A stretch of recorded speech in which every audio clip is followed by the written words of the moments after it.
आपण पाहत आहात स्वराज्य न्यूज. सत्य हेच जे तुमच्या समोर.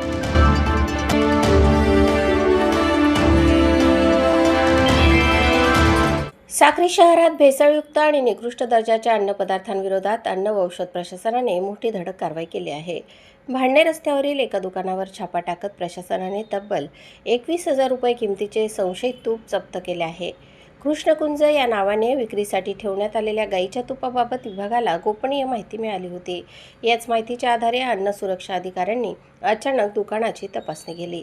तपासणी दरम्यान तुपाच्या दर्जाबाबत संशय निर्माण झाल्याने संपूर्ण साठा जप्त करण्यात आला.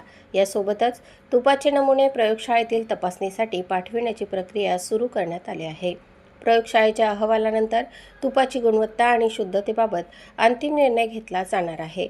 जर हे तूप भेसळयुक्त अथवा निकृष्ट दर्जाचे आढळले तर संबंधितांवर कठोर कायदेशीर कारवाई होणार आहे.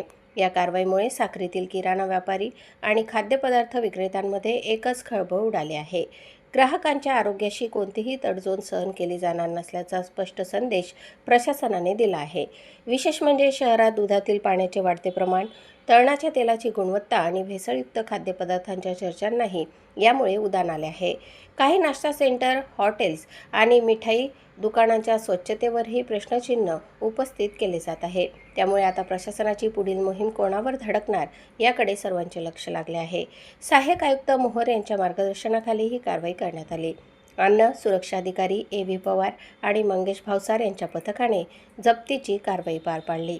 नागरिकांनी अन्नपदार्थ खरेदी करताना उत्पादन तारीख, पॅकेजिंग आणि परवाना क्रमांक तपासण्याचे आवाहन प्रशासनाने केले आहे. तसेच संशयास्पद अन्नपदार्थ आढळल्यास त्वरित तक्रार करण्याचे आवाहनही करण्यात आले आहे.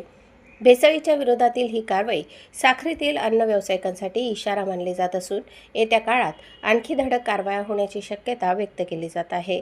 साक्रीकरांच्या आरोग्याच्या सुरक्षेसाठी प्रशासन किती कठोर भूमिका घेते हे पाहणे आता महत्त्वाचे ठरणार आहे. प्रतिनिधी संगपाल मोरे आणि वृत्तनिवेदिका सीमा पाटीलसह स्वराज्य न्यूज, साक्री.